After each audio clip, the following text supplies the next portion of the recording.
Yo, what is up, guys? It's Pedro here, and the Washington Commanders just released running back Jaret Patterson, so we're going to talk about that real quick, and then after that I will, upload my reaction to the final 53-man roster. But if you guys are new, make sure to subscribe for Washington and NFL content on the road to 9,000 subscribers. Also, hit that like button and that notification button. It really does help out the channel a lot. So I want to just make a video about Jaret Patterson because, I really wanted him to make the team, and yes, of course, they released him, and who knows, maybe he'll go back to the practice squad, but at the moment, they have Brian Robinson, Antonio Gibson, J.D. McKissick, and Jonathan Williams on the roster, so Jaret Patterson isn't on that. Depending on the status of Brian Robinson, they might release Jonathan Williams soon. They still are trying to figure that out. Once everything is figured out there, I'll make a video about that. But Jaret Patterson, I just feel like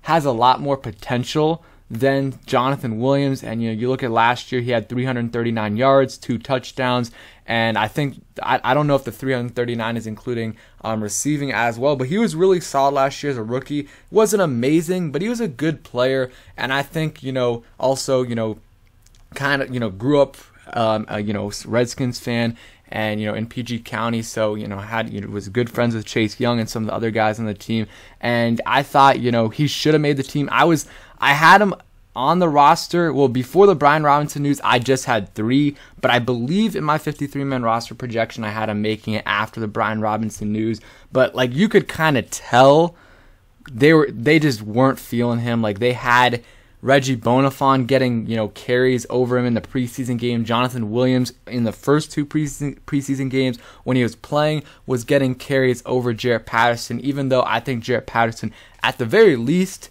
is equal to what Jonathan Williams is, and definitely is better than Reggie Bonifon.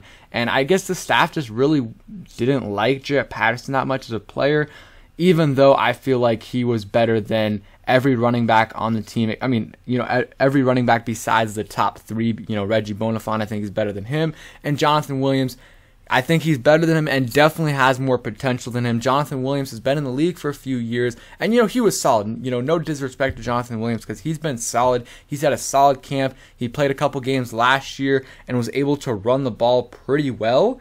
But I think Patterson last year definitely played better than Jonathan Williams, and he has more potential. So I thought he should have made the team, even though didn't necessarily before the Brian Robinson news.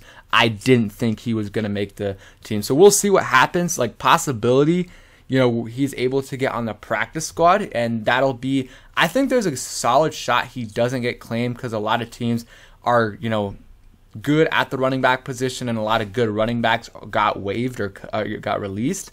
So, but the question is, will he want to remain with Washington if he just has a practice squad opportunity here and a bunch of other practice squad opportunities elsewhere? We'll see if he wants to stay in Washington. He probably will, just because near his family, he already knows the team, but he might feel, disrespected by, the team, and maybe he'll want to play somewhere else. I don't know. It's not a big deal, but I was just a really big fan of Patterson. I know my guy Juan Gotti is upset about it. I saw him make a video, didn't watch it, but definitely know that he's upset about it. But yeah, that's it for today's video, and right after this, I'll have the 53-man roster projection up for you guys. Peace.